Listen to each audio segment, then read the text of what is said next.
Alrighty, welcome everyone. This is the Peel This Banana podcast here with Nicolette.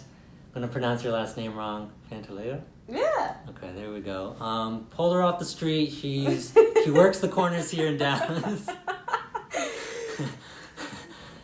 She's good at her job, really good. No, she's actually a good friend of mine. We've known each other for a few years now. And she's an amazing dancer, professional dancer from Las Vegas. And I don't mean stripper pole stuff, like legit shows, professional, like grade, hip hop, salsa, like the whole works, ballroom stuff, I think. Yep. Like professional level. So she's a professional level dancer among a myriad of other stuff. She's a go-getter. I think she started her own business, or she works for a company now. We'll get into that. She's done a lot of stuff. She's a pretty cool chick, so sit down, relax, enjoy, and we'll get into it. So It's been a while since we've talked, so it might be a little awkward, but it's still going to be pretty fun. Yeah. And I forgot my notebook. I had a bunch of questions, so I'll try and memorize them off the top of my head.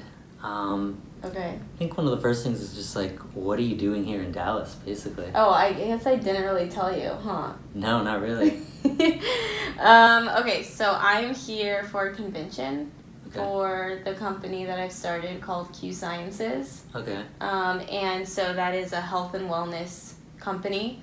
And so we're having a convention this weekend. We're launching a new product, and we're also doing some more stuff with the business side of it. So I'm just here to learn and educate myself more so I'm better in the field, essentially. Okay, so health wellness, so it's a huge range. Is it like like creams? Is it drinks? Is it? Oh, it is what is internal supplements that you take for yourself. Okay, so we do have a couple lines. There's a kids line. There's really for everybody. Right. I feel like I'm more so in the fitness spectrum because I'm a dancer. We have a huge fitness line. We even have an app that's a fitness app. Let's see, we're actually releasing some more fitness stuff this weekend. But also we have like kids line, we have a men's line, we have a weight loss line. We have actually a stacking line, which in fitness is like if you're trying to bodybuild, if you're trying to lose weight, or if you're trying to get certain type of muscular like structure. It's called Plump stacking. That ass up kind of thing. Yeah, exactly. You stack different type of supplements in a small amount of time, like a lot of them, and then you take a break and then you do it again to get certain types of whatever you're looking for. And then we also have things for your brain health. We have stuff for focus issues, energy, and also like feelings of anxiousness, sleeping, lots of stuff. Immune Sounds boosting. Good, yeah. Better than taking opioids, right? Yeah. Exactly. Okay. Non-addictive. Yeah, non-addictive. Don't need prescriptions for it. Yeah, healthy. That's awesome. And so how did you get roped into it?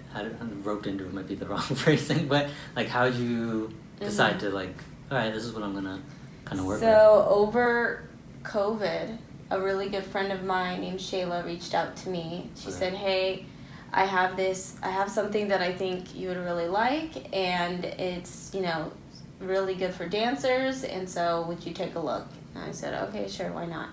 So once I had a phone call with her, and it was like playing in my mind a lot because at this time COVID happened. There was no shows open. There was no dancing happening.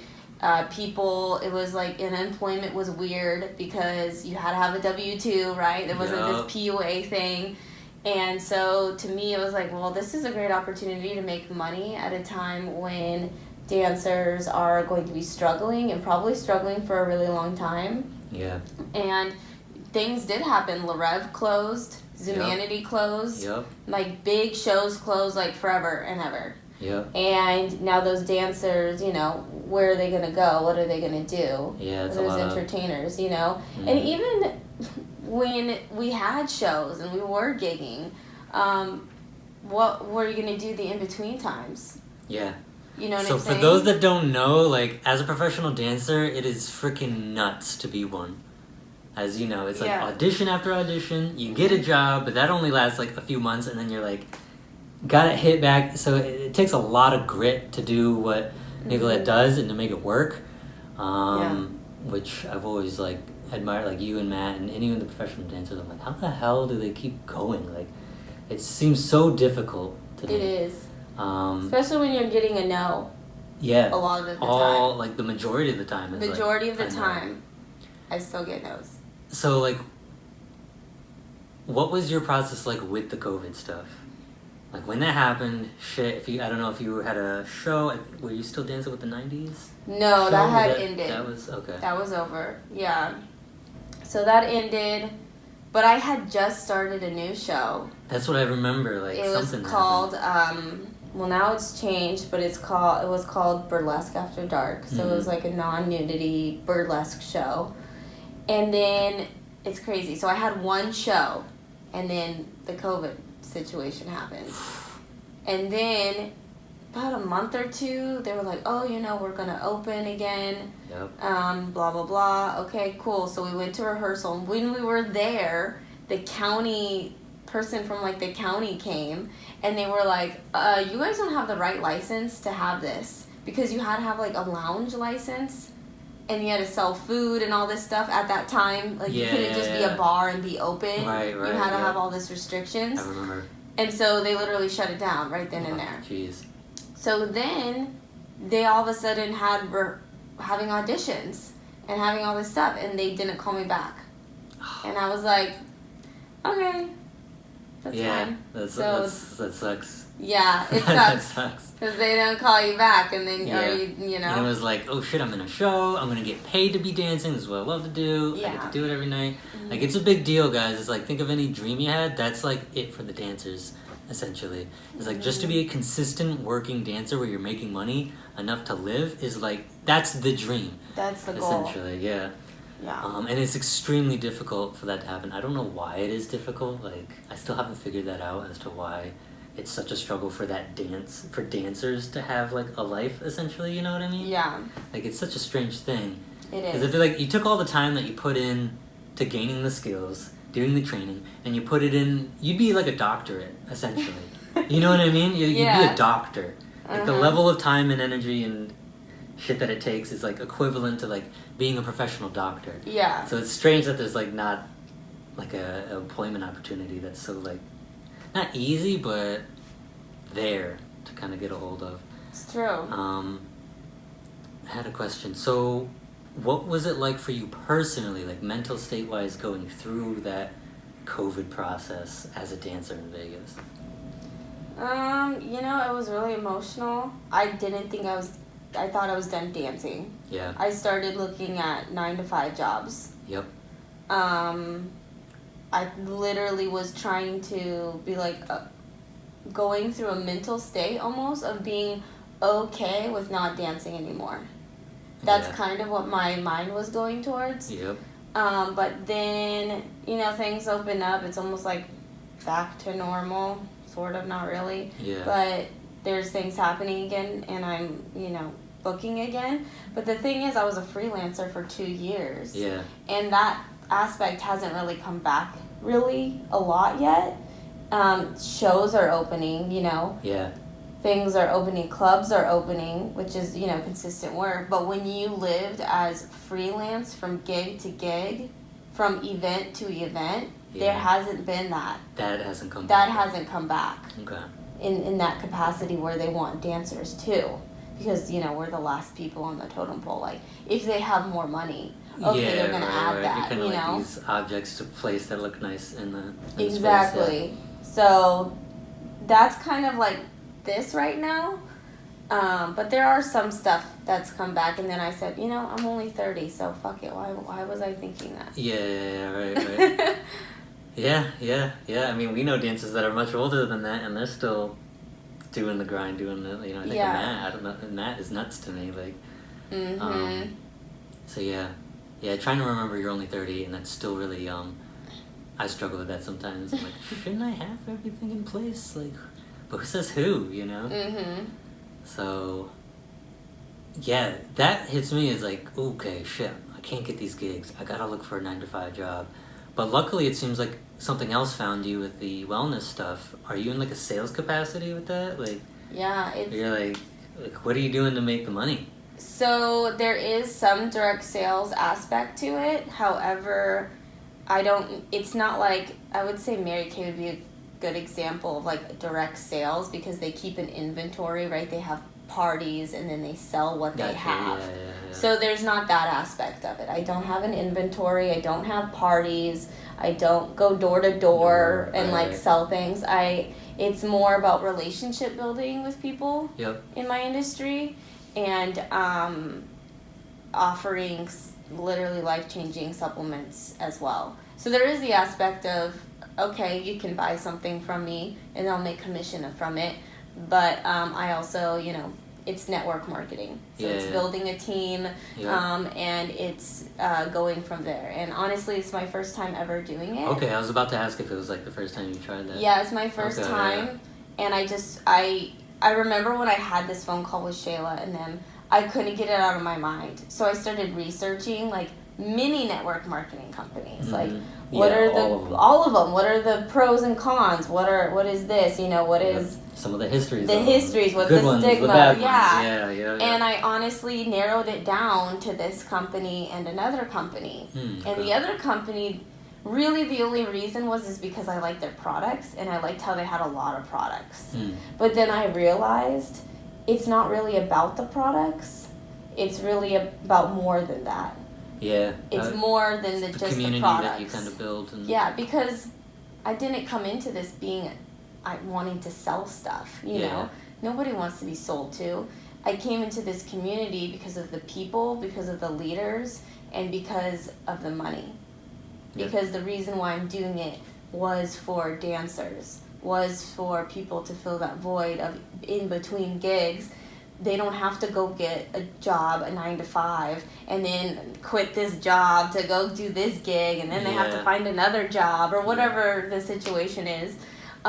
So that's why I joined, and I joined this company specifically for those reasons. And it's called QSciences. QSciences. And I imagine, so I've done, I don't know if I've ever really fully committed, but I've been to a lot of the meetings at different network things. I've actually done dance gigs for some of the companies, like dance performances. I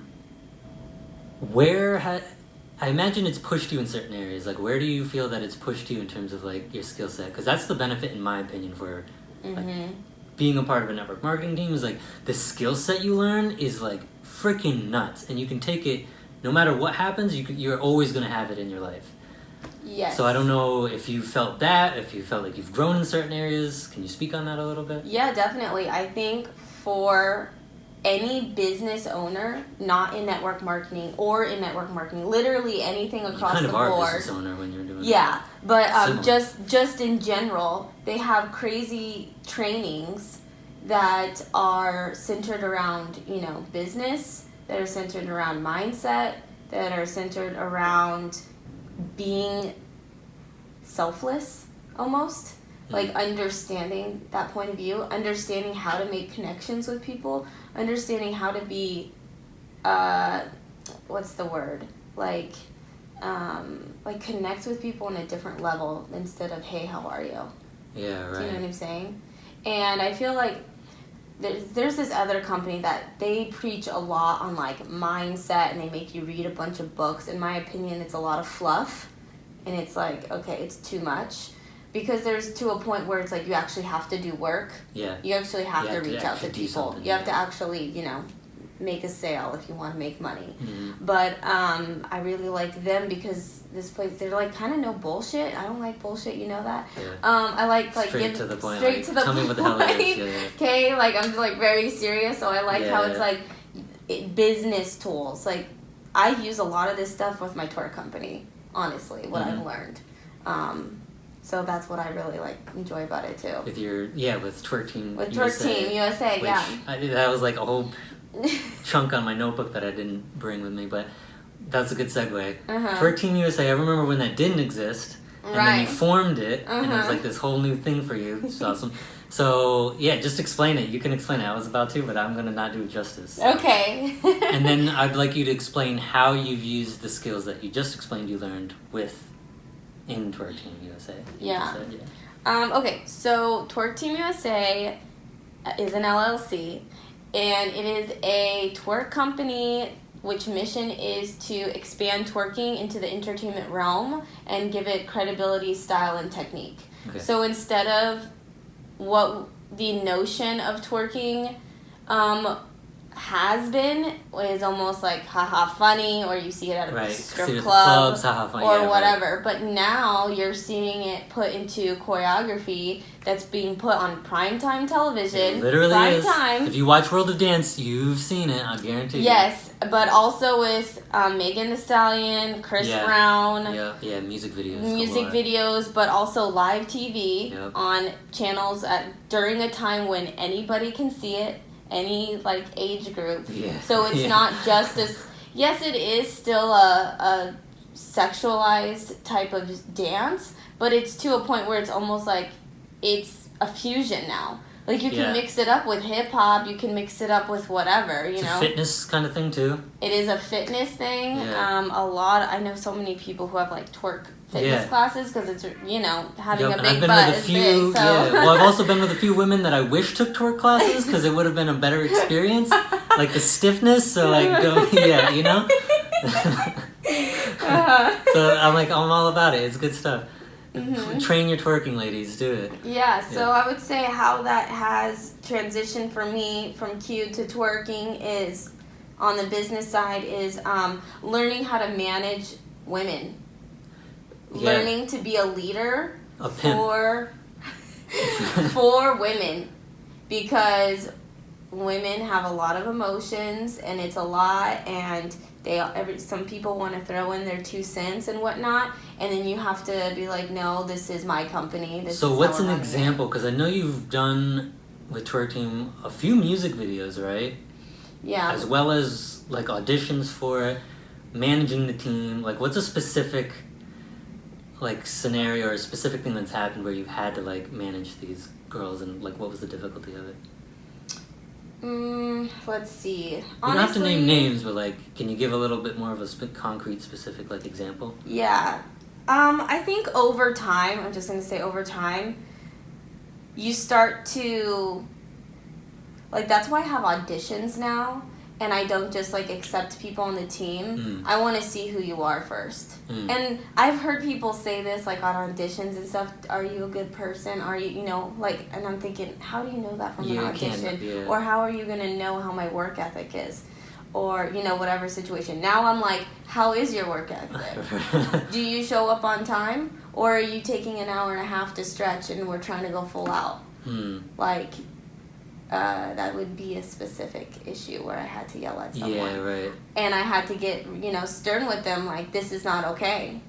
Or, like, sorry, you can't be on the team anymore. I've let girls go because of their behavior or of, acting a certain way. Like, I want women. I'm not going to have people who treat this as something, like, that they do as whatever. I'm not going to be having women on my team who go out and get wasted and make a fool out of themselves, and people look at the team in that type of light. Like, growing up as a cheerleader, that was a big thing in cheerleading. Like, you weren't allowed to even stand like this close to a boy. Right.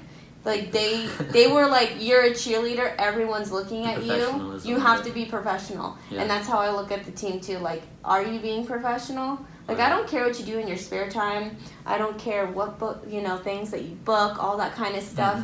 But if you're here and you're on my time and we're doing the team, we're going to lead the mission to what it is. Yeah. Right. Yeah, here so together. There has to be an element of seriousness, even though it's like twerking. So right. It's fun and stuff, but it's fun. Everything kind of has that, though. Yeah. Like, everything has that. Like, you got to treat it with a certain level of discipline about it. Yeah.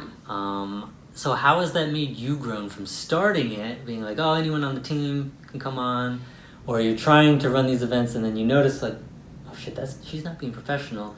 How has that called you to be a little different? Like, have you changed over time? Or have you? Was it immediate like, hey, you're already like set to go? No, at first it was like my friends that I had on the team. Yeah, right. And just people I knew. And it wasn't necessarily good there wasn't a good relationship there because now I'm in control of something and they're having to listen to me Right. as an employer compared to, you know, hiring you for a gig, like I'm paying you, compared to a friendship. Mm-hmm. So I think in any kind of situation that'd be an issue. Yeah. But then it was like, okay, well you're not professional. Like we're cool, we're friends, I love you forever, but I understand that this is like I can't hire you. Yeah, right. You know, there's a separation. There's a separation there. So I remember talking to my boyfriend and just feeling so much guilt and so much like it was me and it was my fault. Right. When it was like, okay, maybe I could have handled situations differently and I've grown through that, but then again, at the end of the day, I'm the boss.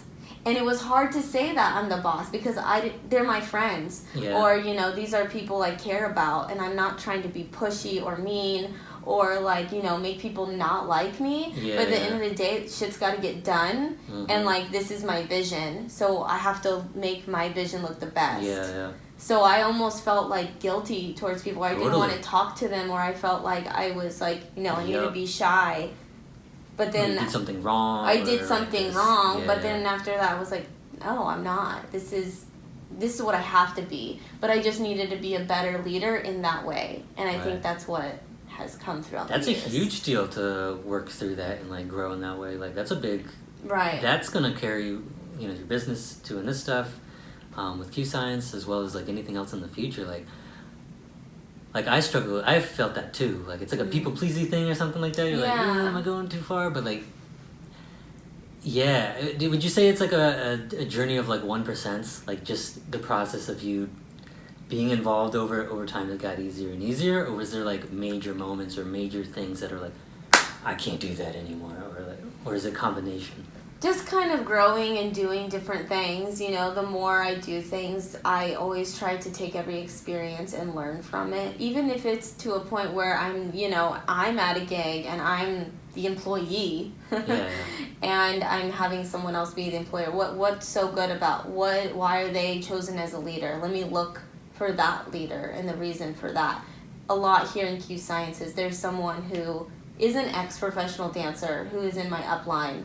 And she did a lot of stuff, like Panic at the Disco. She did so many things. And now she's, like, kind of a celebrity here. Like, she makes a lot of money. Wow. And she did it in, like, 3 years. And so, you know, like, last night we went and we ate. And she knows a lot of dancers from Vegas. And we were kind of just talking about dancers and network marketing and kind of mindsets of the two. And kind of having them together and not, and so it was really interesting. Yeah. It's kind of it's strange that it ends up being a powerful combination. Because I've met another lady who does insurance network marketing, and she used to be a hip hop dancer, and now she's like, same kind of situation of what you're explaining. Crap ton of money, like super successful at it. So I'm like, I wonder if there's a lot of skills you learn as a dancer that translate really well. This kind of stuff. I think it's because you get a lot of no's still in this type of company. Right. So you're a little. So if you're already used to rejection and no's, which I mean, who is ever really used to it? Yeah, right. But if you can take it, then you can go far because you're always gonna get lots more no's than yeses, and that's the same for this company. Right. So you're gonna like, used to this stuff, and you can kind of just go through the hard parts. That's awesome. Exactly. Yeah. I had a question. I did have a question. I think it was about Twerk Team. So, that's where can people hire you if they want to look into more? Okay. Where can they find you with Twerk Team? So. Yeah, they can go to www.twerkteam.com, TwerkteamUSA.com. So it's simple. TwerkteamUSA.com. There's a section that says contact us. There's even my phone number and my email address. And you can call and contact through there. And I have an agent now. Oh, you do? For Twerk Team USA. Oh, that's awesome. Cool. How'd that come about? Okay, so my friend Missy Cochran, she has her own entertainment company. She's a really good friend of mine as well. Cool. She just messaged me a screenshot from like Facebook of them hiring for America's Got Talent. This was last year. And they're looking for Las Vegas locals to submit to be on the TV show. Yeah. Okay, cool. So I submitted to this woman named Diane, and she really loved the team. She loved the mission statement. She loved like who we were, and we got really far in the show. Okay. So this was during the COVIDs, so it was all filmed, just digital. Zoom. And so we had made it through to the finals right before actual production with TVs. Oh, wow. And we didn't make that last cut. Yeah. However, the producers had really great feedback, and they said that they really loved us, and this is not, this is normal anyways, that you're going to apply a couple of times before you actually get on the show. Yeah. But just the fact that you made it this far and then we really like you, we would like you to come back next year. Oh, that's cool. Cool. So then she was like, you know what, I think this is really great. She works with an entertainment company called Scarlet Entertainment. Okay. And so she was like, we want to put you on and, you know, handle pretty much your bookings, which has been amazing for me because before I was doing you were doing everything yourself. I had to come up with the price. I had to deal with the payment. The sales, I had the calls, to all the things, the bookings, and that was just, it was a lot. It was a lot. Yeah. And I had to be choreograph. Yeah, and manage the team. Yeah, everything. So, and I felt like, in my opinion, I was like, I need to concentrate on the art side and the actual performance side, and this other stuff is almost getting in the way. So now, you know, me and her just discusses it. She talks to the client. She sets it up, like she books the airplane tickets, like everything. And then I just can concentrate on what I need to make the company That's successful. awesome. So, and you're probably one of the only teams like that in the country. Maybe the only one in terms of like a professional twerk performance group that can be hired, that can be, you know? Yeah, we get a lot from really around the world, honestly. We were on Uganda TV too, actually, recently. Yeah. We had someone who, he's like a dance hall kind of artist, and he hired us for serious music videos, and he's really popular in Africa. Cool. So he actually came to Vegas though to film this stuff, which was awesome. But then, you know, we ended up on a Uganda TV station. Yeah, how crazy. And stuff like that. So we get a lot of people from lots of places in the world who probably just look up twerkers or maybe like twerk groups or something. Yeah, and so because I have a website, because you have, you know, it pops up through Google. The professionalism there, it's like something there that they can actually... They can see, they can look at, we have videos, and then they can go right to the Facebook, to the Instagram. Yeah. So even though Instagram and Facebook are so huge and people hire a lot through there, honestly, I still get a lot from my website.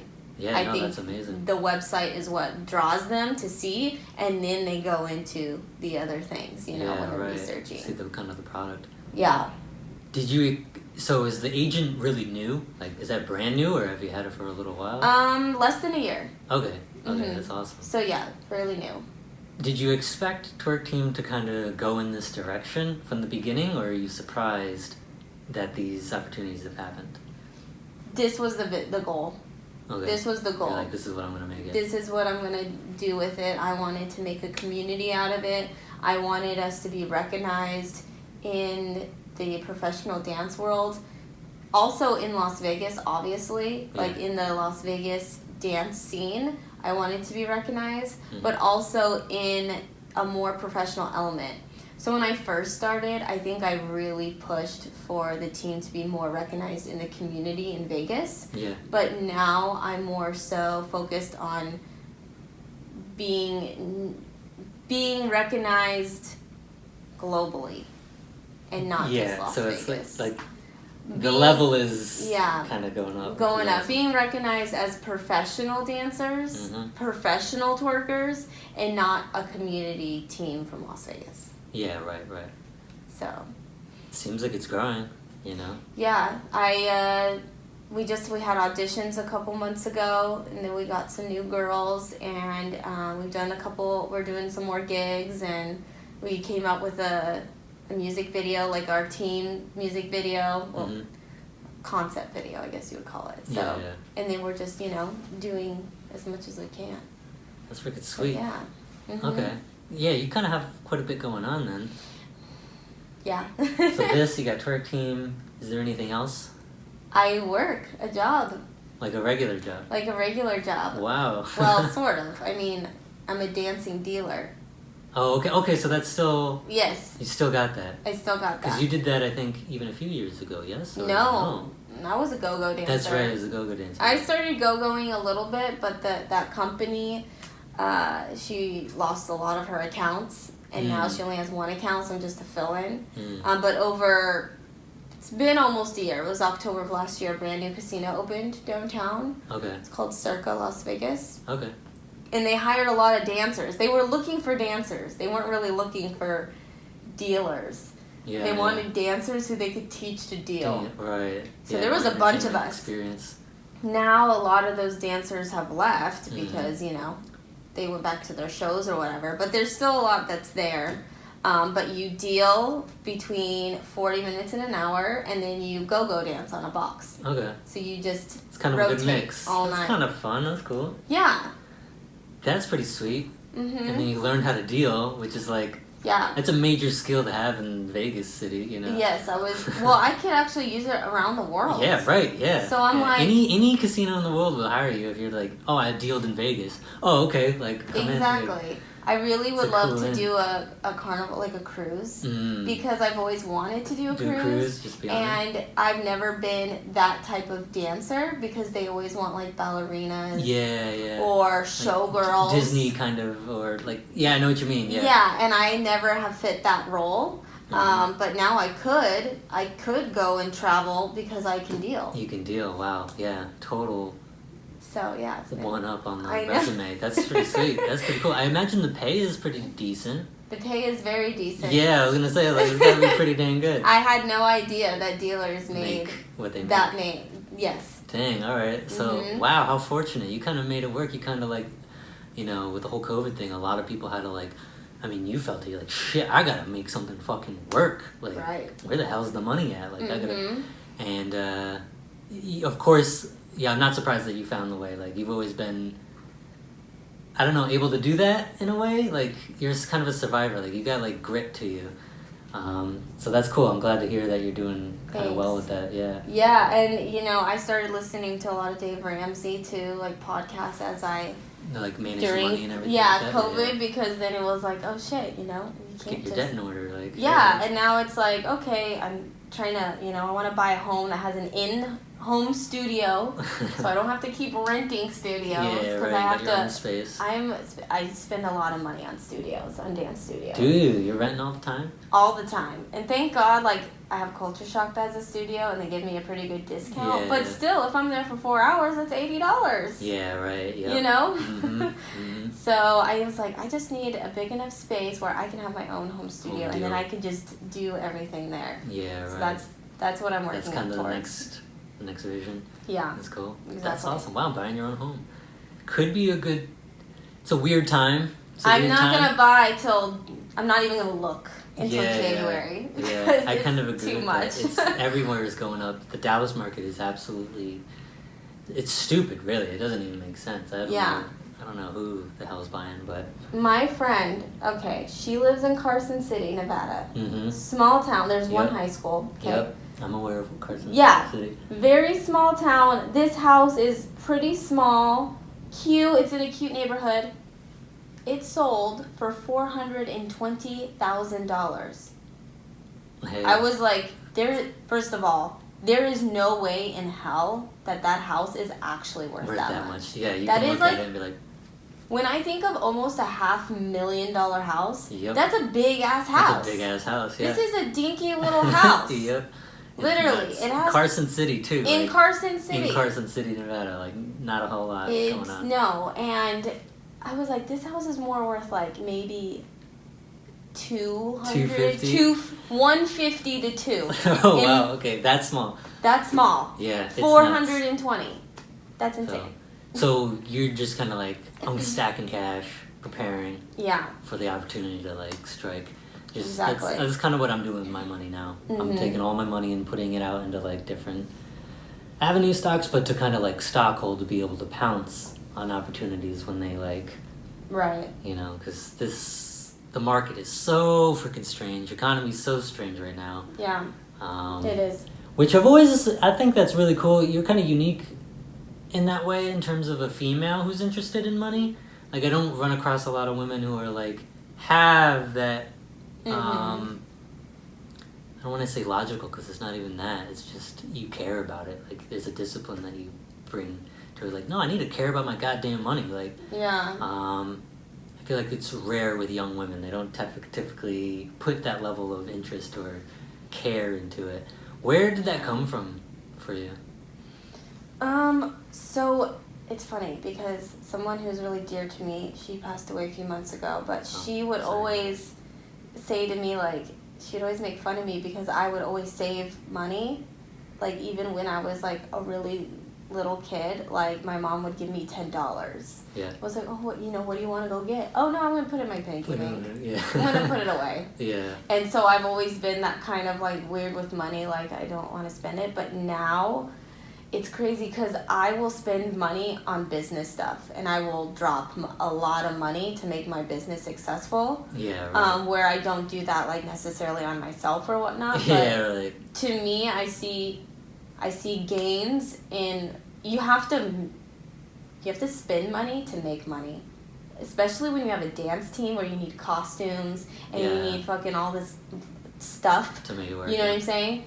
Which is great that it's tax deductible because I am an LLC, so Yeah, it has worked out in my favor, right on, yep. and it hasn't. And put Nevada, me... thankfully, is relatively cheap for LLCs, so like yes, that's it is super smart of that you did that. Yeah, at the get go. Exactly. So it's not like I'm dropping crazy money, but to me, I look at things like where I do invest my money, and it's to make myself go ahead. It's not to buy like a pair of jeans. It's not new cars, bags, or like these doodads or whatever you call them.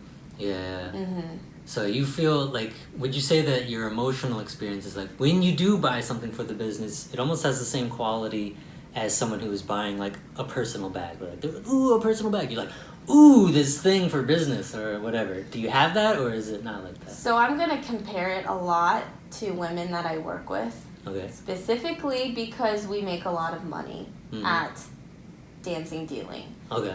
And girls are always getting their boobs done, or I don't know, getting something done on their body, like on ass, their body, lips, whatever, or buying something, or you know what I'm saying. And I'm not gonna lie, when I first made that first paycheck, like the first 2 weeks, I went shopping. Okay, not going to lie, but I did buy stuff I needed. Like I had to have a watch, and I had to have like certain things because I never knew what time it was. Like the accessories. Yeah. So, but then after that was like, wait a second, I'm making a lot of money. I need to do something with this logically, and then that's when I started listening to Dave Ramsey and whatnot.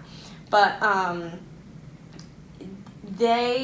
they want shiny things, and they do live paycheck to paycheck, and it blows my mind. It's got to be a mind fuck. Because I've been there 8 months, and I've made over $15,000 in my savings account. Wow, nice. And my friend's over here, she has to move into a new house, something happened, whatever. She has no money. How? You're making this as a dealer, yeah. I was like, how do you not have any money? Like, what are you spending it on? It blows my mind. Like, what? I don't even know what these girls spend it on, but they do live paycheck to paycheck. Right, the lack of self-control with that. Yeah. How have you cultivated that self-control to be able to, like, manage that money and work it? I know you mentioned Dave Ramsey.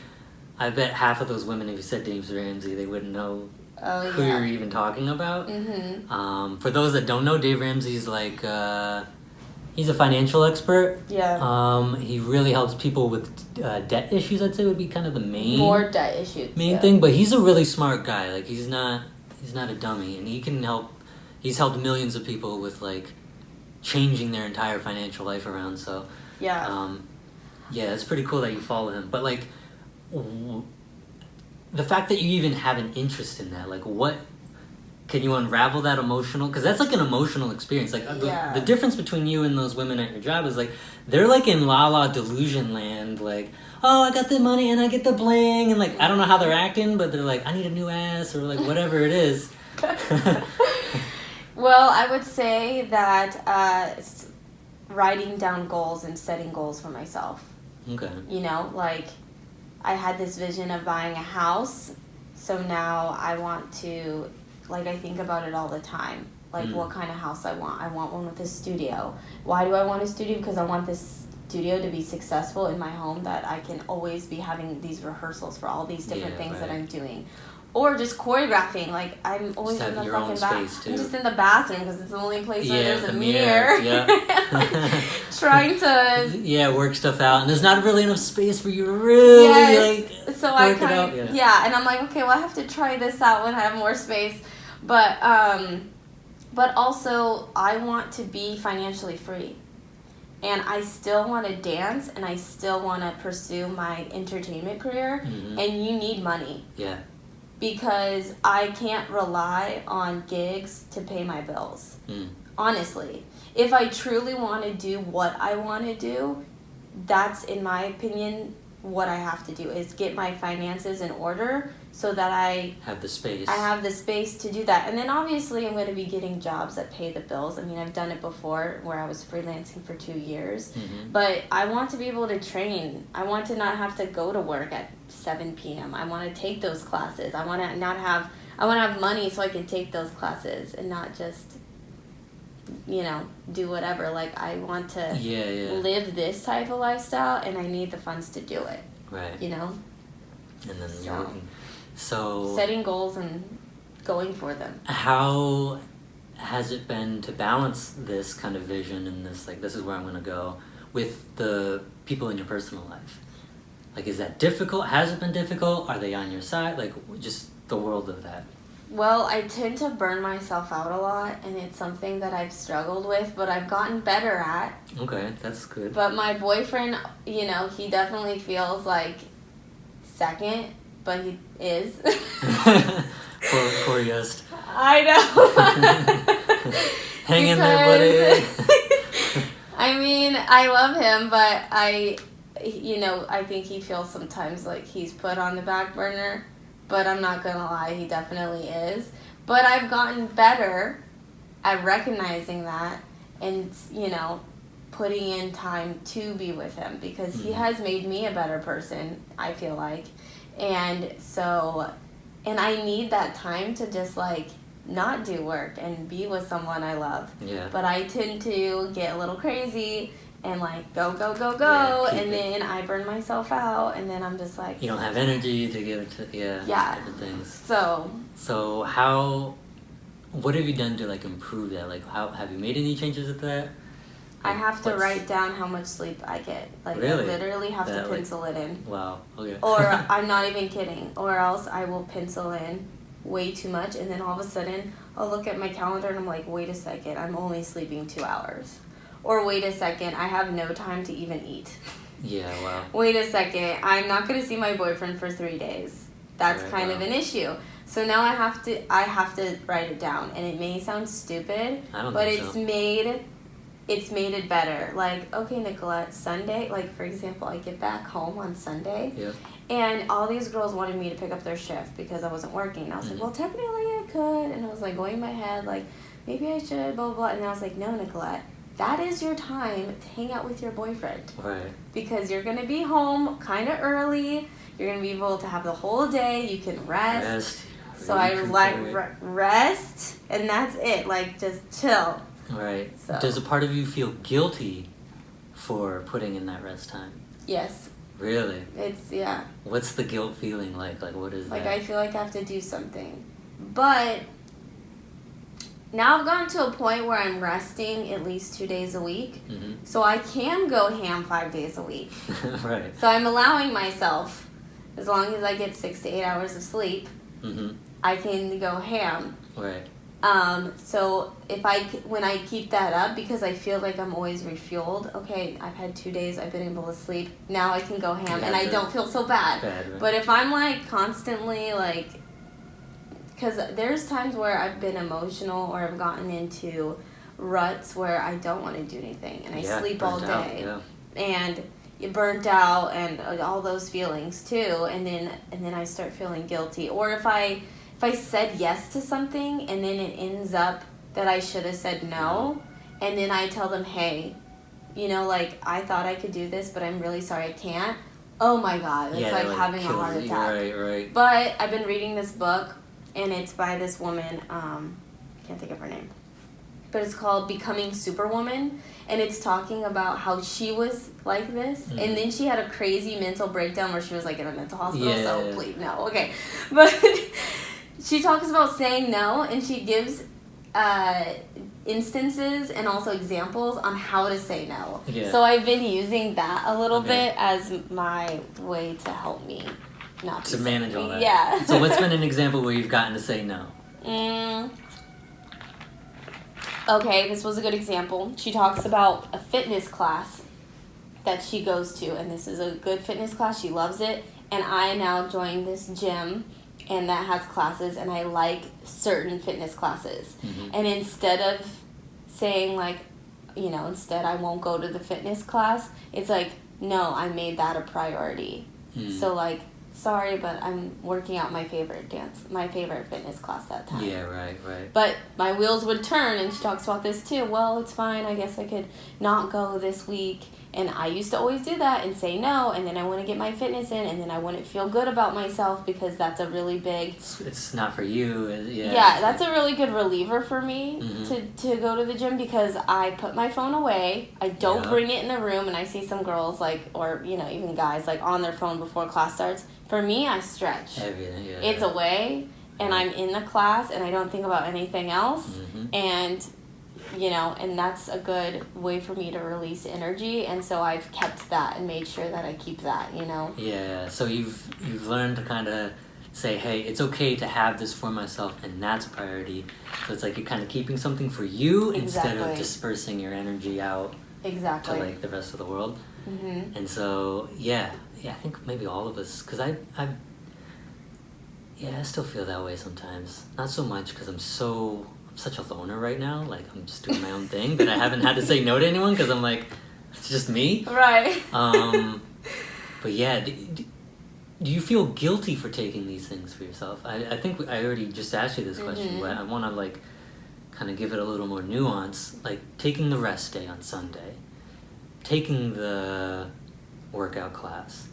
Does that guilt come up, or that thing like, man, I really should be moving this forward, because like every second that's not dedicated to this means what am I doing? I'm wasting time, energy. Like, does that, like, it's like a monkey on the back almost kind of thing? No, because I've been able to show up better for those things. For the other things. Because I gave myself that time. Because I always tell my boyfriend too, like, I'm so glad that I didn't take that job and I like ended up just resting, because I feel so much better, and I feel like this other gig that's happening, I can do really well at it. Right. I mean, I've had those actual conversations with him, because he knows that I'm like kind of crazy. Yes. And in that capacity, and so She's so that has really helped me, because I'm like, I got my workout in, I got my time, I can do these other things. Yeah, more recharged. Yeah. To go at the other stuff. Exactly. That's a huge lesson. And I think I don't know if it's a young people thing or maybe everyone goes through that, but it's a super pivotal thing to like learn about yourself. I think it's a millennial thing. You think so? Yeah. I do see it a lot with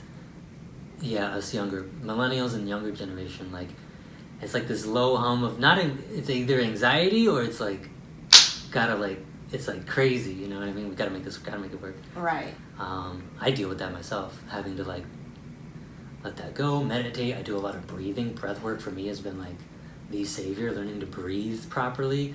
I realized I was breathing almost entirely like just up here for like the first 25 years of my life, maybe 26 or 27 years actually, and it's only in the past like 3 years I'd say that I'm learning to breathe deeper into the stomach, into the backside, like moving my breath around to be more full and to calm my nervous system down. That's been what's helped me with all this stuff. Giving myself space.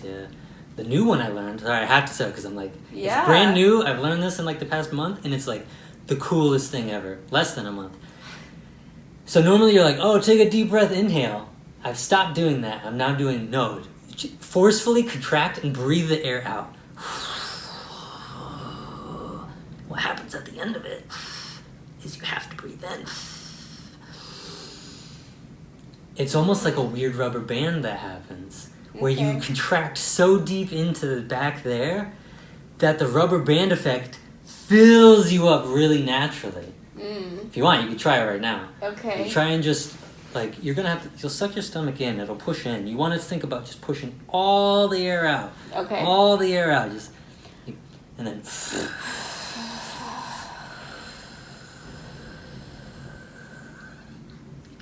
just push out. Until you can't anymore. And then, you just let the breath kind of naturally just fill out. Yeah. You feel like you're, like, everything kind of just naturally, you're not yeah, like, the expansion. it's just like, yeah, it expands. You're like, but it's not like, so with an inhale, you're like, I'm controlling the inhale. Mm. Whereas this one's like, I can't control the inhale. It's literally Coming. making me do the inhale. Yeah. I don't know, did you feel that a Yeah. little bit? That to me was like, what? Like, I'm gonna like, it's been nuts to like experiment with it's almost like instead of breathing in, inhaling, I'm like, no, let's breathe air. Let's go the other opposite direction with this and figure out what the hell happens to my body with this. And I noticed I can get lightheaded really quickly. Oh, yeah. Which is good. It's like oxidization. It's like it's pushing shit through the system.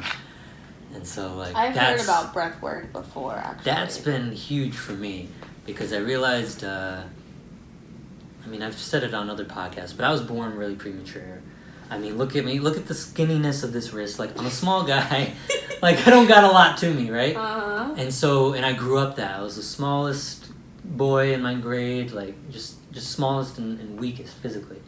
And so, my experience is always, like, kind of that of a prey animal. So, it's always, like, you know, anxiety is always, I'm on alert, high alert all the time. And I didn't know. It was just so normal for me to kind of live that way that I never even like recognized that that's how my nervous system was acting, because it was just always that way, even from a little kid. I've now recently discovered like, oh shit, I'm running on like high alert all the time, high nervous system activation, where it's like, for lack of a better term, anxiety. I'm like, oh shit. So learning to breathe better has helped me connect to my nervous system better, kind of calm that down. Yeah. I still have all these weird tics. Oh my god, if you took a minute to just analyze my body language, it's always like fucking doing something. But like mentally I'm okay, but like my body's like that's just like what my nervous system is doing. It's just always firing. It's always doing some shit. So breathing has helped me with learning to not overextend, because when I take the breath I can like, do I need to do this? Can I say no? Do I even want to go and do this? Am I interested in meeting this person or taking this phone call or whatever it is? Well, nah, I'm good. And then I feel more comfortable saying no. So that's been my side of that tale. Segueing back to you, do you live with your boyfriend? I do. Okay, I didn't know if that was like how you manage that, if it's separate. Like, so you live with him. It's a good thing because I see him more. Totally. If I totally. didn't, Yes. he always makes fun. He's like, if I didn't live with you, I would never see you. Totally. Yeah, for sure. So yeah, we live together. So how I have the question in mind, but I'm trying to word it. Handling a relationship through COVID. How did you do it? Was it successful? Did it make you guys stronger? Was there ups and downs? Like, what is the tale of that? If you don't want to get into this, no big deal. If you just say, nah, keep that personal, it's up to you. I think it made us stronger. Okay, in cool. my opinion. I mean, I've heard people who got divorced. Yeah, I've heard. Which that means, in my opinion, that like, wow. There was stuff. There was stuff that right. was, and now it came out, and, and you couldn't live with it. But definitely made it much stronger. Like, I feel like he's really cared about me. You know, compared to like, I'm just your girlfriend, you're just my boyfriend. Yeah, we gotta meet each other's needs, and then but it's like, so there's a deeper substance. I know that he actually cares for me as a person. You know, and he really became my best friend. Okay. So it was a good time. You know, I live with his parents and him because of COVID. Yep. His parents lost their job. Oh wow. Yeah. Both of us lost our jobs, and they live in a really nice area that had a lot of room, so I had moved in, and then it was only supposed to be a little bit, it was literally right before COVID had happened, and it was just like, okay, he was going to move into where I was living, And then his parents were like, why doesn't she just live here so you can save money and all that kind of stuff? Okay, cool. And then so now we've been living there, and then now we just had to stay because like his shit hit the fan. Yeah, COVID's still going on. Yep. But now right. we're now I have like a game plan. Like I set and wrote down a game plan of how much money I'm saving and when I can buy a house. Now it's really just up to the market because I'm not gonna buy a $420,000 home. Yeah, that's so this big. it kind of worked out in some sense. Yeah. Where it's given you, that space to save more money. Work that out. Right. You're also in close proximity and with your boyfriend, so you're like, so you feel like you've grown closer. That's awesome to hear. Yeah. I love hearing that relationships have grown deeper as opposed to distancing. What's one of the areas where you feel like, oh shit, I didn't know we were going to connect in this way, and we do, or like you've grown together, like specifically? That's kind of a weird, I kind of worded that question strangely. Yeah. Let me get more specific.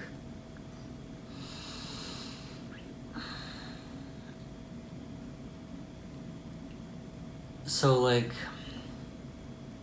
in what ways?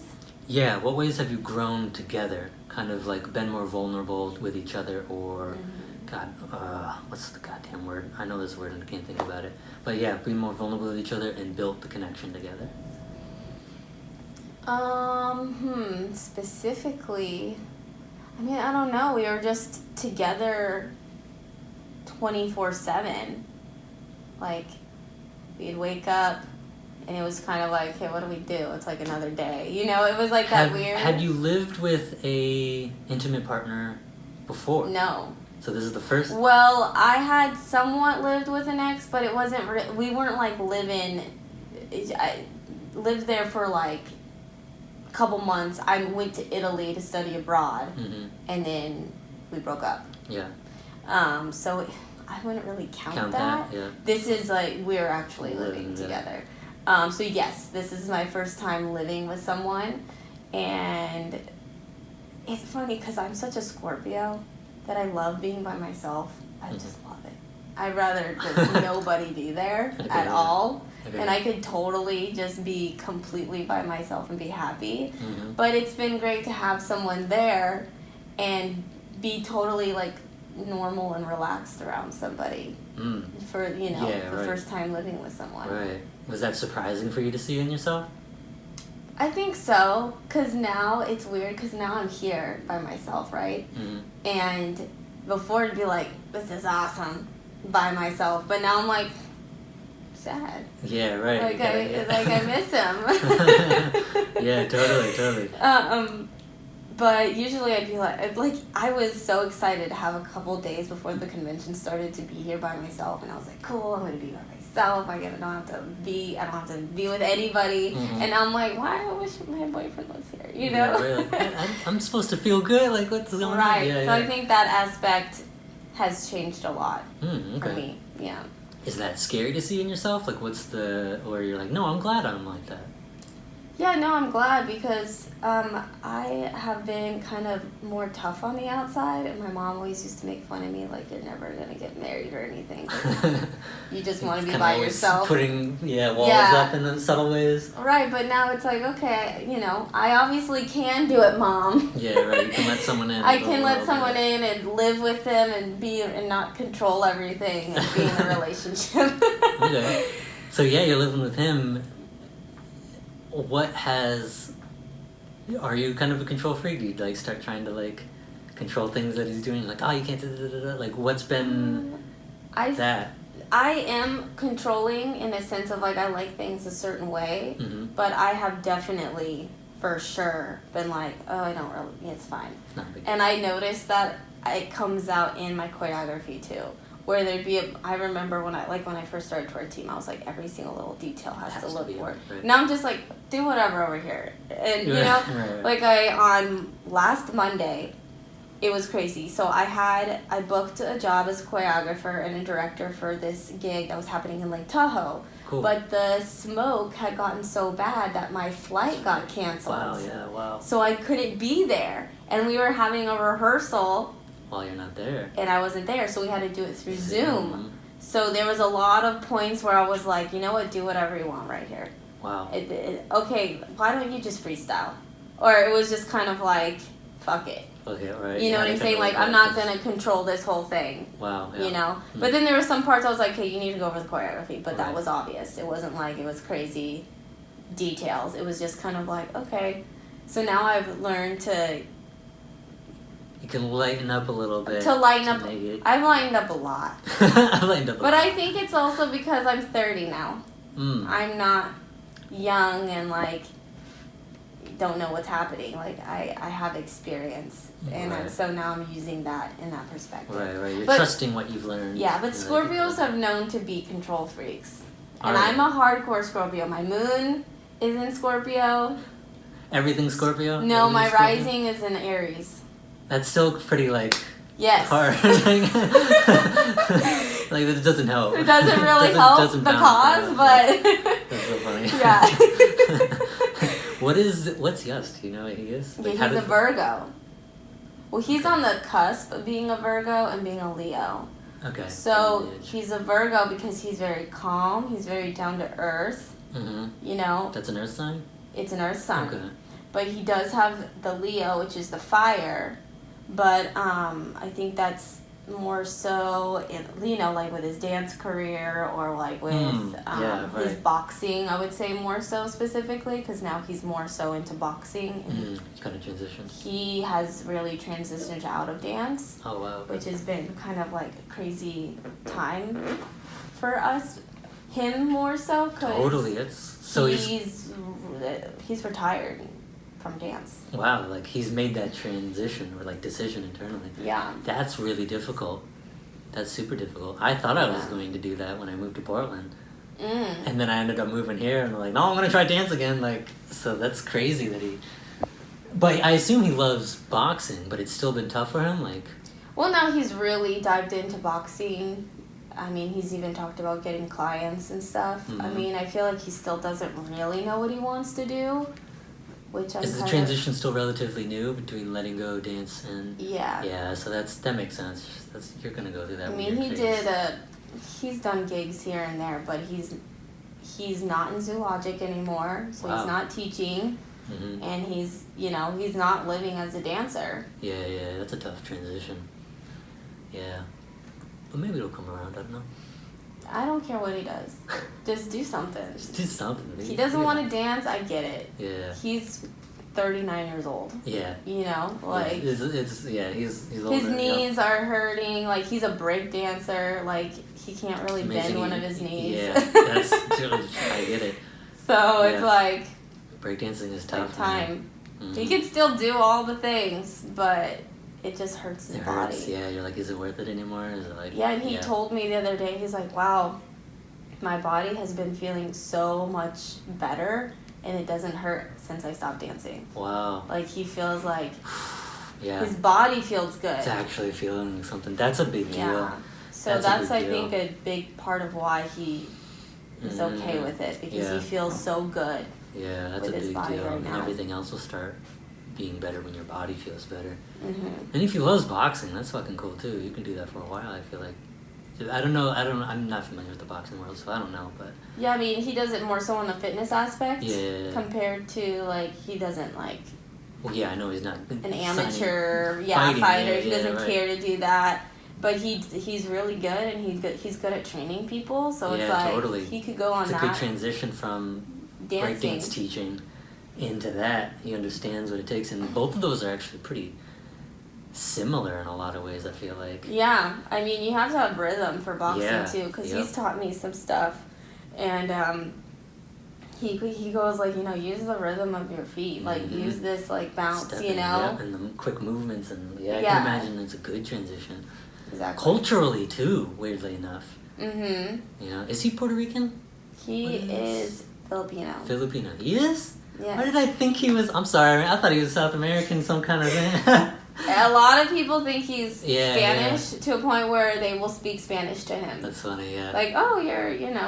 I feel like you guys Latin? told me he's Filipino before. Wow, okay. He doesn't get Filipino at all. So. Yeah, it makes sense now that you say it, though. That's cool. Housekeeping. Housekeeping. Oh, I do need towels. I need towels. Is it housekeeping? Oh, you see no. You see no. Okay. Let me bring out this. You see no. Big towels. Okay. Let me Thank you. Since you picked me off the street, we just had to go to a hotel. Yeah, we we do need housekeeping. These sheets are messy. Yeah, I know, right? Yeah. Anyway, where we're at. We'll segue out of him back to you. I'm trying to remember the notebook because I had a whole list of questions. Oh, they wanted more. They have my. It's the other streetwalkers. Hold them up. She invited the friends. Thank you so much. You're welcome.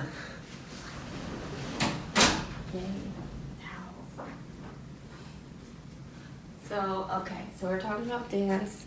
He's Dance retired. transition. Yeah. How to dance, which is tough. We're talking about COVID too. Yeah. And like how that's affected the relationship, learning to live together. Yeah. Just pretty freaking cool. It's funny because I can be really messy sometimes if I'm in a hurry, Mm-hmm. which is a lot of the time, and I'll like just throw my clothes. Yeah. It's not that I'm dirty, it's just that I'm messy. Like I'll deal with it later. And he's like one time I put something on the floor, which was like, no.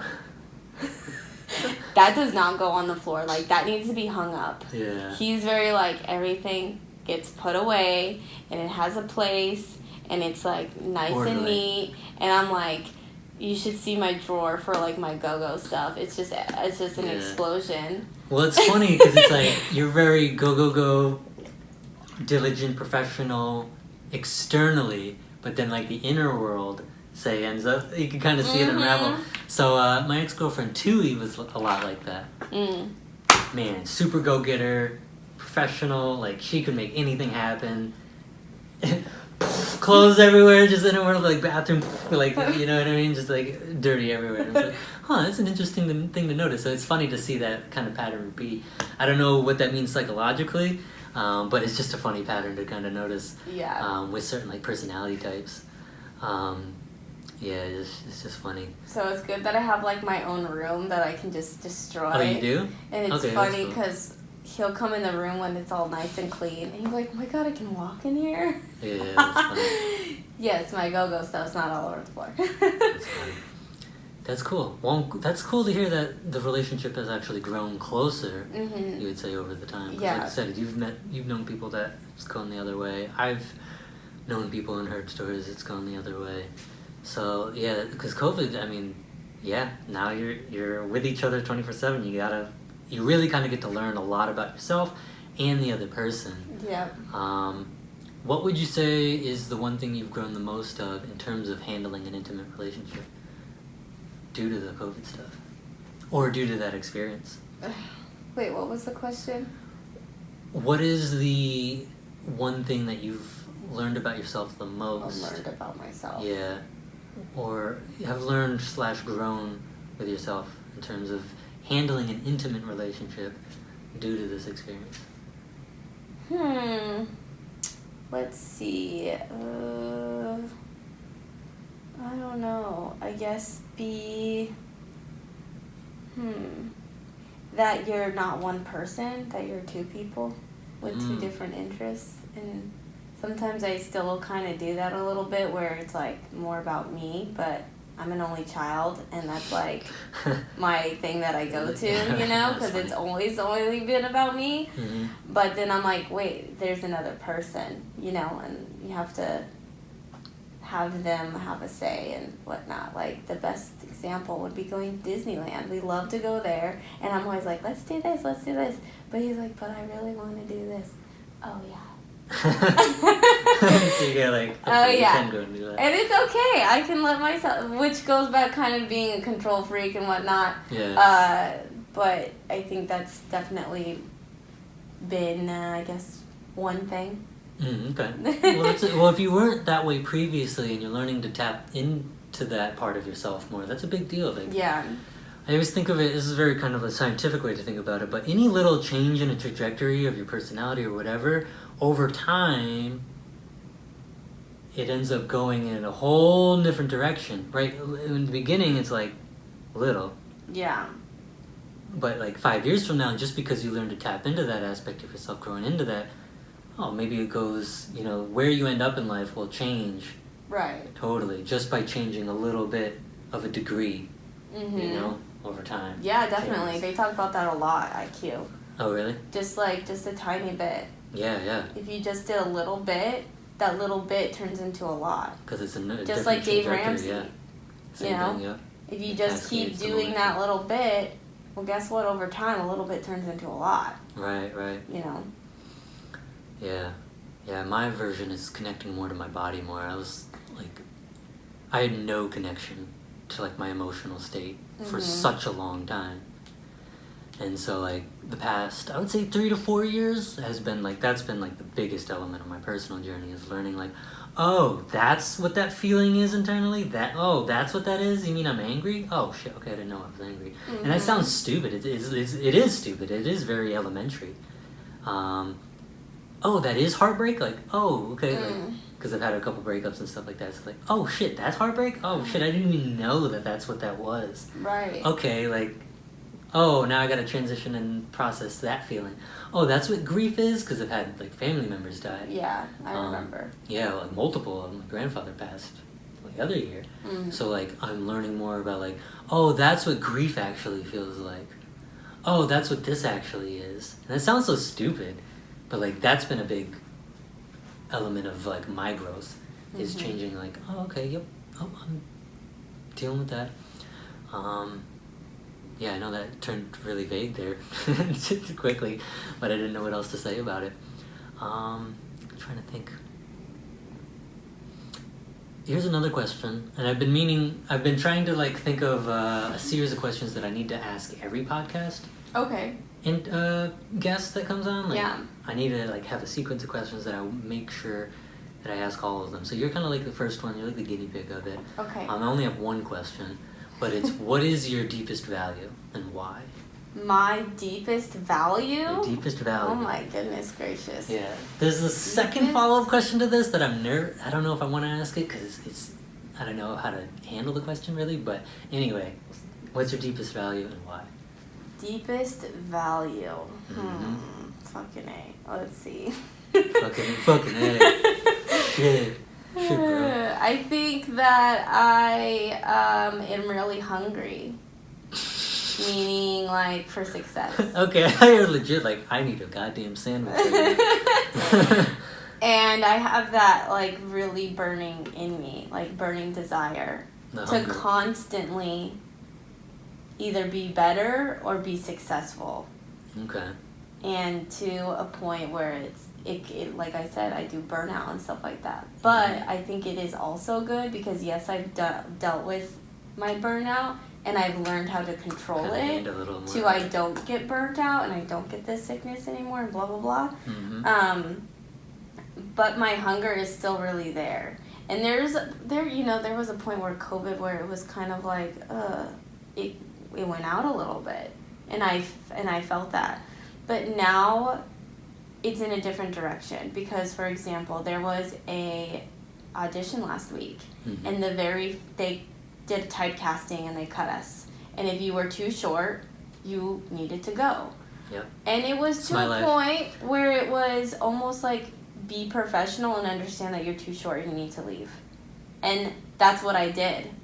And I felt okay with it. And I feel like in the past I would have been like, oh my god, they didn't like me, oh my gosh, I'm not tall enough, I'm just not good enough, blah, blah, blah. Can't get anything. But it's like, they didn't even see me dance. Yeah. They didn't even see any talent I had. Shoot, it sounds like a good thing. Yeah. They're like, you're too short. And it's just so blunt. And it was awesome. I got to go home and go to sleep before I went to work. And I took like a 3-hour nap. You don't got to sit there wait for a call if you made it or not. There's like this other level of like, you made it through a certain level. Yeah, right. And I felt good because I came professional. I was there. Like, even someone complimented me on like, wow, you look so good. And I was like, well, yeah, this is an audition. Seriously.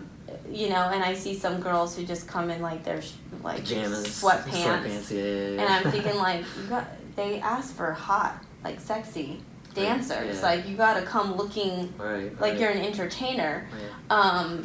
but it's just to the fact that I feel like piggybacking on that deepest value of hunger is that my professionalism has gone up so much that I have this different aspect of what I am hungry for. So I use that in, what I'm doing day to day. Like, it didn't affect me that much that it was that way, where in the past it would harm me. Right, your day would But now it's like, I feel good about it because I saw these girls who were way too short going and grabbing their heels.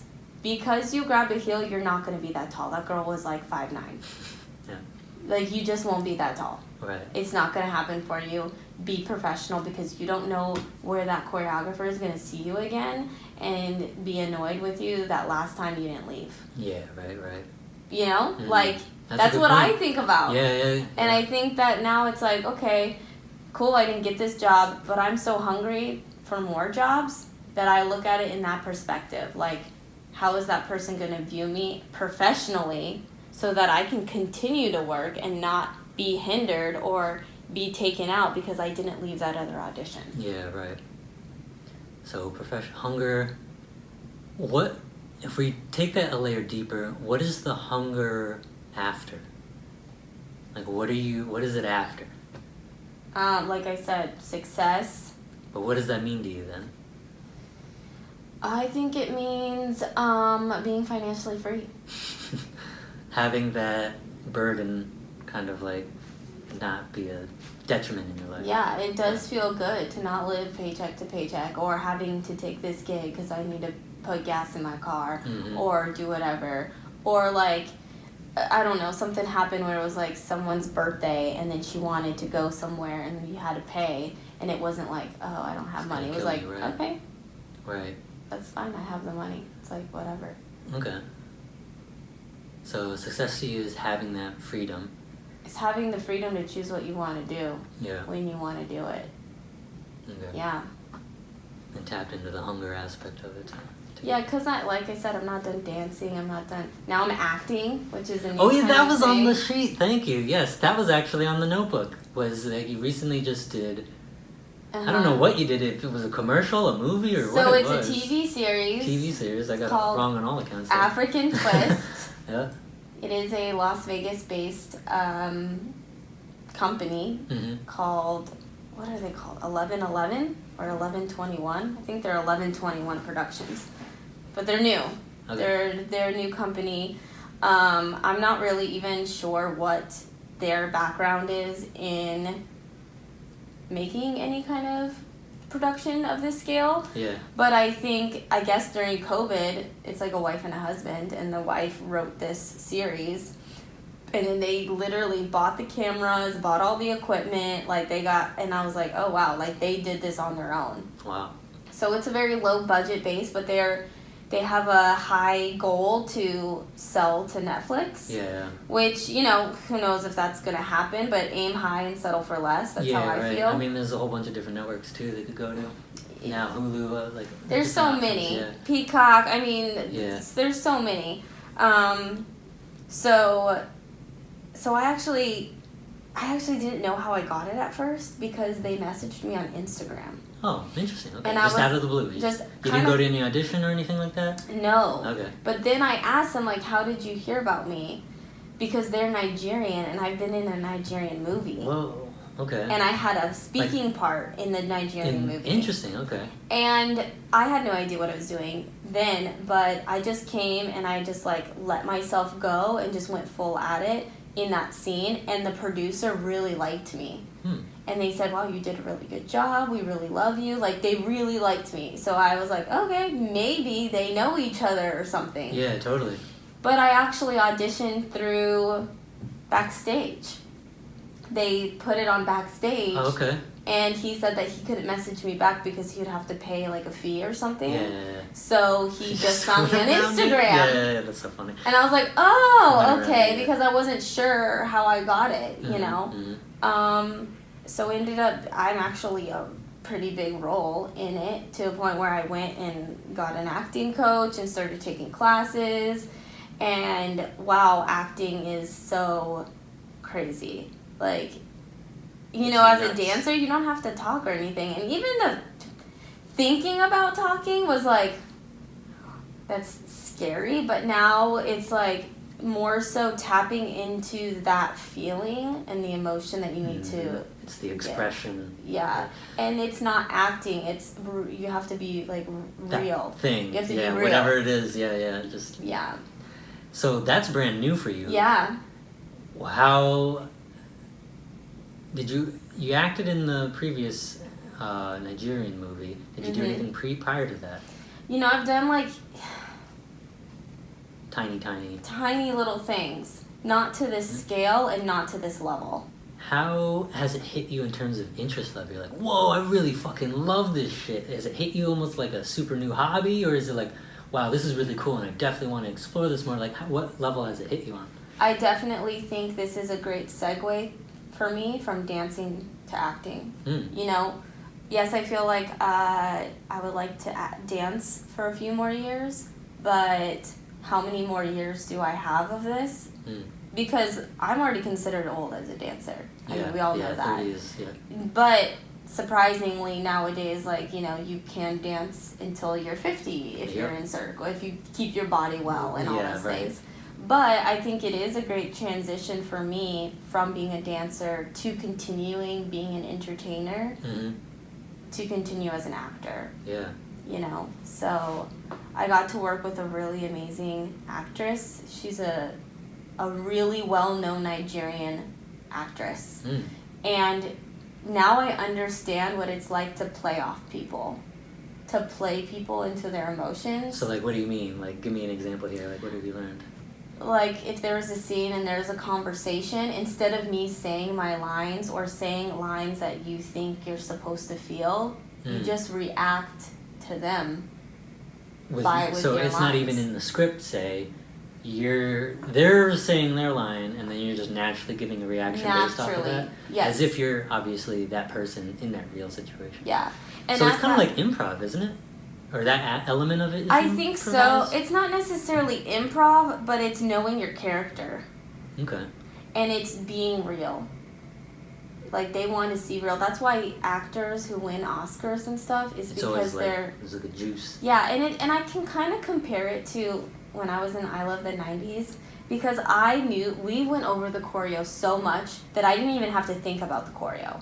And it wasn't the choreo that I had to think about, just like the lines. You know it so well, you don't think about what's your line. You think about what they're saying, and now I'm going to just easily say it. Like, when I was in the 90s show, I never even had to think about what dance move I was doing. It was more so where I was standing and what was I wearing. Yeah, right. Because we didn't go over that until, like, show day. Oh, wow. Okay. So it was like, wait, what's next?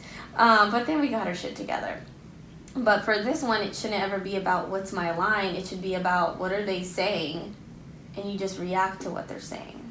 Okay. So with her, I really got to play off that where there was another person who I didn't feel that, and it was kind of a struggle because he was like cutting me off, which I thought he was definitely seemed like a better actor than me, but I can actually feel that. So that's been a very interesting journey. Yeah, wow. Because it's very emotional. Yeah, the whole thing is expression. Like, I can see why certain actors do those things, because they are on a roller coaster of emotions. Yeah, right. So. And it's acting, yes, but you're inhabiting the role so much that it's like, yeah, but this is also physiologically happening to me for real. Yes. Right? Like, what's that guy's name who played the Joker? Joaquin Phoenix? No. The guy that died, Heath Ledger. He went into the character so much that he overdosed on drugs. Yeah, right. Because that was his character. Like, that's where, you know what I'm saying? That's to a point where it gets to. Yeah, right. So entering into that world, it's kind of like, oh shit, holy crap, I'd assume. I just feel like, though, I'm more in tune with my body, though. Like, my emotions and my feelings, my understandings. I feel like my dancing has gotten better. Because of this. Yeah. You've been able to kind of, like, the expression, would you say, has become more refined in the dance? Or, like, what's done? Because it's like almost now I'm filling a character and a role compared to doing dance moves. Doing the moves, right? And hitting the choreography. And the musicality of it is now more the character is The more seeped character. into the movement. Mm-hmm. That's awesome. Jesus. Yeah. Yeah. God, can I buy that? Is there a bottle? Like I can drink it and it'll just do that for me? I mean, you can go to Dream Tracks with Frank. He's got great classes. Figure something out. So how has the acting classes been? It's been good. I mean, at first, it was kind of like he's just watching. It was because he gives us scenes and then we can act them out. And I Yeah. felt like Frank, he's the owner of the studio I go to. And he was just, watching to see what I was doing. And I had no idea what I was doing. I was just like, okay, I'm going to say these lines how I think they're going to be said. But then it was like, I'm still learning a lot. So there's many times I'm wrong. A lot of the time. But I feel like with me, with those classes, the only thing I think I'm missing is having myself get there when I'm reading a script by myself instead of someone telling me to. Because I have to, it's like an onion. You keep having to go through the layers. They're kind of working you to the place. To that place, and he still has to work with me to get to that place where I can't do it by myself. You just jump in. Yeah. Okay. Do you think that'd ever go away? I feel like that'd be pretty hard to just, and then in. I think it just takes time, That's part of the skill set that you learn? Yeah, because I saw her doing it, the woman that I worked with. She was able to just... Because at first she just read the lines like she was a robot because she was just trying to get the line. And then she was like, oh, okay, well, it's about this. Oh, it's about this. Like, she kept saying, oh, I see here, you're doing this. And then she would give it to me that way now. She was, amazing. Yeah, wow. She was a skilled actress. Right, that's skill. Wow, that's cool to hear. Yeah, it kind of puts a new spin on, if I watch a TV show or a movie, I'd be like, that's pretty cool. It sounds like fun, though. It's a lot of fun. Yeah, imagine. I'm having a good time with it, and I'm really enjoying myself. So, you're doing the TV series that's still in filming? I believe they just wrapped up, actually. So I wrapped 2 weeks ago with everything that I was filming, but I'm pretty sure the whole season has wrapped. So they filmed the first season. They're trying to get it off the ground here, but they want to start filming season 2 right away so that if it does get bought, they already have the material. They already have the materials. So that I know soon they'll probably be trying to do it again. Yeah. That's cool. Can you give any details about what the show's about, or? Yeah, I could up to what I know. Oh, so yeah, I don't that's right, know everything. You're just the actor. You don't. Right. So you just do the role you have. Yeah, because of my NDA and whatnot, which I did sign. But I am allowed to talk about it because now it is on Instagram. So it's there's still a place so I can talk about it. But they also didn't give me an entire script. They only gave me my script. Yeah, right. So you don't really know what it's about other than your... Exactly. So essentially what I do know that it's about, it's called African Twist. So it's about a beauty salon, an African-American beauty salon. Okay. And it's pretty much a dramedy. So it's drama, there's a little comedy in it. And there's different relationships that are happening throughout. Gotcha. So, the main woman, her name is Madam G, and she owns this salon. And her relationship to me is that she's my stepmother. And we don't have a great relationship. Okay. And I have a half-brother that I find out through this series. And I'm a district attorney, and I don't even really know too much about my character, except this. Well, it kind of meshes well. You're super professional. Yeah. District attorney, gotta be on your shit. Now, yeah, right. Yeah, it worked out. Yeah, the role is good. Exactly. So, good casting there. Okay. Trying to figure out how to segue now. Acting, wow. So that kind of randomly came about for you. Didn't expect it. It just fell into my lap, and then it was like, oh shit, I think and I you also got this paid out. for it? I got paid for it. You got paid for it? I mean, I guess you always get paid. Yeah, I don't really do things for Nicolette always makes sure she gets paid. Wow, that is super cool. And you didn't expect it at all. How serendipitous. Yeah. That's pretty sweet. Yeah, for sure. Wow, and you have no idea where that could take you. You're just kind of riding the wave of it, huh? Yeah. That's pretty freaking sweet. So you got a lot of cool things going on. Kind of a roller coaster at the same time because it's a lot of different things. Yeah. So, yeah. But then that's where everything kind of seems to connect with your QSciences. You have the supplements to help regulate and manage your health while you're jumping around doing all this shit. And then, yeah, wow. So it's kind of like pieces everywhere, but they're all connected somehow. That's pretty freaking sweet. Yeah. So I'm always doing something though. And then your vision is towards getting your own place and getting the financial freedom that you want. Yeah. Is there anything else that you want to add or talk about today? Well, I guess because I am so busy and I've read about this, that it's so important to write down your goals and write them down in deadlines. So like for me, I have like a dance goal. Like I still have the dance goal of going on tour. That's something that is really important to me. And that's why when other things happen and I don't really get it, it doesn't really bother me because that's not for my goal. Right, my goal is to go on tour. So I still love dancing and I still want to gig and I still am doing all those things, but I want to go on tour. You know, with QSciences, I want to make a certain amount of money. With dancing dealing, that's really for money. I'm trying to make a certain amount of money. With acting is new, so it's just for me, like, experimenting and exploring that. Honing a skill. But 97% of people who write down very specific goals and timelines with a deadline, they will be more successful than people who don't. Wow, I agree with this. Yeah, it makes it more real. So I have definitely put that in perspective, and I've written down, my 1 year. What's one of them? Can you recite it? Well, the one for dancing is going on tour within the next 3 years. The next one is for the Twerk Team to be on a television show, a known television show. Okay. Within the next 1 to 3 years. And then what was another one? Going to Disney Tokyo. Okay. Within the next 5 years, because traveling is big for me. Okay. Going to Tokyo. Cool. So that was for the Twerk Team for dancing, and then traveling, and then finances was I wanted to make at least $8,000 a month with QSciences within the next 3 to 5 years. Okay, wow, nice. Yeah. Sweet deal. Sorry, it's in my head. It's on tour, going on tour. Do you think, do you have an expectation wrapped around what that tour looks like? Because would this scenario complete the goal, so to speak? Twerk Team gets hired to do more, somehow like wrapped around music videos for like African artists and maybe get really big. But then all of a sudden they're like, hey, we want Twerk Team USA to go on tour with us.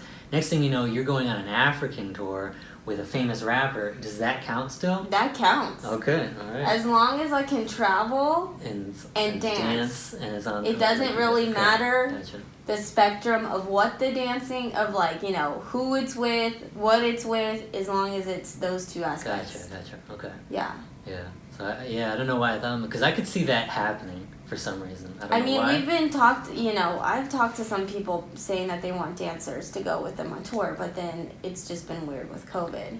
Yeah, that's been the weird monkey wrench in all of anyone's goals. Is like, okay, what the hell's the COVID thing gonna do? It's like push and pull kind of thing with it. Yeah. I don't know. Now we got the whole, the jab situation happening. So that's the jab. What the hell's a jab? The vaccine.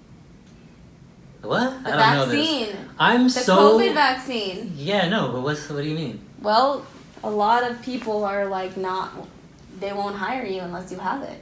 Really? Yeah. Oh man, that's crazy. Yeah. So that's kind of what's almost leaning me to because they don't even more. check to see if your hepatitis shots are cleared, but they'll do it for that. So it's like, it's just weird. It's a weird decision. I guess it's more in your face because it's happening right now, but that's a thing? That's a thing. You will not be hired unless you have it. Wow. Like Katy Perry, I got invited to her audition, but I can't do it. Yeah. So, are you gonna? I'm not getting a vaccine. I've already decided if I have to be ostracized from society, and I have to be the guinea pig for what happens to people, in the gulags. and put in the like, I'll do it. I'll be that person. Fuck it. Like, I'll be that person. I don't want it. I don't need it. I'm healthy, really healthy. Yeah.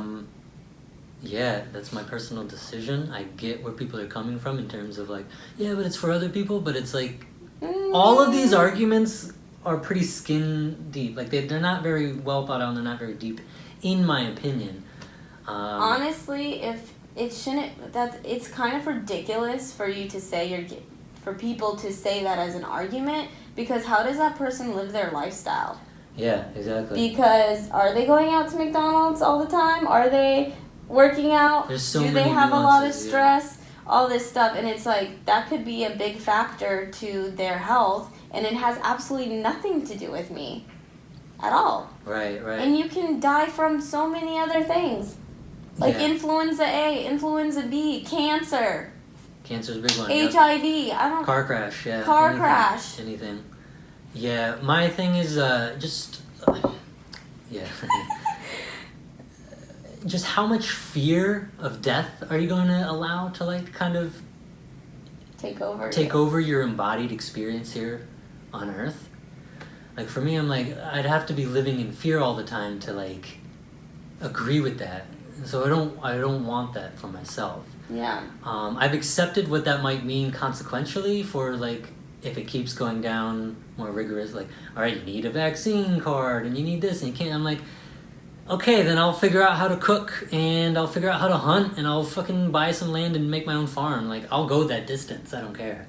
Like, that'll be the shift of my adventure, so to speak. It's like, I'm not going to allow the fear of death to kind of constrict me in those ways, to make me conform in different ways that I don't want to conform. Yeah. That's where I'm coming from. I want to keep my personal sovereignty as much as I can. Plus, I have a weird belief system around death. Like, I love death. Like, it's a friend of mine. Mm-hmm. Like, death is a friend to me. Like, I've befriended the idea of death. Or death in itself. And so, death really, like, when you die, it's, right? The breath goes out. Everything goes out. You're in a state of peace, finally. So it's not something for me to fear or to try and resist against. It's more something to welcome. I'm like, oh, sweet, it's another version of peace, or it's the next great adventure. I have no idea what the fuck happens to it at that point. Well, yeah, nobody does. No one does. So I view it as the next great adventure. It's like, oh shit, what the hell is going to come after that? I don't know, but I'm excited to find out, you know? Like, fuck it. That doesn't mean I'm actively, like, seeking. I'm not ready to jump out this window here. Yeah. You know what I mean? Uh-huh. But it's like, I befriend death so that I don't have a constricted experience of life, if that makes sense. Yeah. Right? I'm trying not to have such a constricted experience of life every day. Like my everyday embodiment walking down the street, I want to let it open up and be lighter and lighter and lighter as opposed to... So that's what I'm tuning in. Is me getting a vaccine... Is me agreeing with all these conformities and these restrictions, these rules, does that create a constriction for my embodiment? Or does it create an opening? And for me, it creates a constriction. So that's why I won't do it. And so I'm like, no. I want to be more open and out as opposed to in. So that's my reasoning for no vaccine and kind of that. I don't know. I'd imagine maybe that was a roundabout. Maybe that's the same for you. I don't know. Not necessarily, but I'm not going to get into it because it's too controversial. Whatever. Yeah, even the arguments around it just seems so weird to me to add on to that. Because I think we all have a lot of opinions about that. People need to die. Like, that sounds crazy. Like, I'm going to die. Everyone's dying. You don't get out of this alive. You know what I mean? So population it's like control. Not even that. It's just a natural phenomenon. Yeah. Everyone's gonna die. You're not getting out of here alive. Yeah. So to cling, it's a clingingness. That's what I see from people. That's what I see when I'm in. It's just a clingingness. You're trying to hang on so goddamn tight. But to what? Yep. To what are we clinging to? Yeah. And I don't want to cling. Literally, that is a constriction. You are trying to hold on, and you're fearful of either it's natural to have the fear. There's nothing wrong with having the fear. I have the fear too, you know. It's not like I'm willy-nilly running into groups of people like, let's breathe each other's air and let's all do that. Like, it's not, not going crazy, but it's not, you're not allowing it, like I said, to have a chronic constriction of your physical embodiment walking down the street. Do your shoulders hunch up more now? Like, you got to know this stuff, in my opinion. You need to be aware of your body and your experience when you're walking down the street. When you talk to people, do you end up turning sideways more because you're afraid of the air passage or something like that, so you're actually blocking off connection with people more now? Do you walk faster in certain situations because you're trying to get away? Like, where is this subtly creeping into your life? Mm-hmm. That's where I'm thinking. That's where I'm trying to take note, is like, oh, am I able to turn directly to someone and talk directly on? Or has the COVID fear subtly made me actually talk slightly at an angle to people more, and I'm not even aware of it? I'm just always kind of at an angle. So I'm always blocking off connection with people, right? Different little subtleties like that. Is that occurring in your life? And it's going to differ for everyone. You know Not what I mean? for me. Not for you. I know not for you. You don't give a shit. You're very direct and open. It's very cool. This has been great, actually, this podcast, just conversing with you, because like, I'm such a loner right now. Like, I'm just grinding my eBay that like I have almost no social contact. So this has been really fun. Awesome. So I appreciate you doing this with me. Yeah. I appreciate it. It's been a lot of fun so far too. I don't know if there's anything you wanted to add to what I just ranted about. I don't think so. But that's an interesting No, point everything of you just mine. said was a lot of bullshit. I'm now definitely dumber for having had to sit through that. And I wish you would shut the fuck up. No, not at all. Cool. Yeah, is there anything else that you'd want to talk about, go over? I don't think so, really. I mean, we're not limited. We could literally sit down and do another one. Right. Like, there's no limit to this. So, but I think, I don't know if that's a good note to end on, but yeah, I think it was a great conversation. Yeah, for sure. Thanks for having me. Yeah, no, thank you for joining the Peel This Banana podcast. Yes. Like, this is Nicolette Pantaleo. Follow her. Where can they follow you? Where can they see you? Let's see. TwerkteamUSA LLC on Instagram. Also, Snow_Queen_16_ or just Nicolette Pantaleo on Facebook. Yeah, actually, I figured out on Instagram too. You can just type in your name and your tag should come up too. Oh, fantastic. So, just look me up, Nicolette. Yeah. Like one word, like share. You might need the last name, but yeah. So thank you everyone for watching. This was a good podcast. We kind of talked pretty fluidly, I felt. Yeah, so for good. Sure. Yeah, thank you. And yeah, we'll just wrap it up. Thanks, Boom, guys. Peel the banana. Peel this banana. Peeling the layers back. Banana. Thank you. Till next time. Thank you, everyone. Peace out. Bye.